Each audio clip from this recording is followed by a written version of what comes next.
Hello, in this short lecture we'll talk about gravity. Gravity is a phenomenon in which bodies with mass and energy are attracted to each other. According to general relativity, gravity is a result of the curvature of space-time, and actually bodies with mass and or energy distort space and time.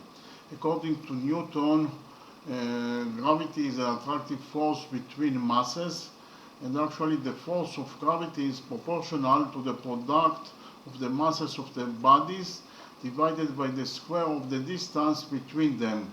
Another concept of gravity is that gravity is the weakest force of the four fundamental forces that are the strong force that binds the protons together in the nucleus of the atom, the electromagnetic force that explains how charged particles interact with each other, and the weak force that is responsible for the radioactive decay of atoms. Okay, thank you very much.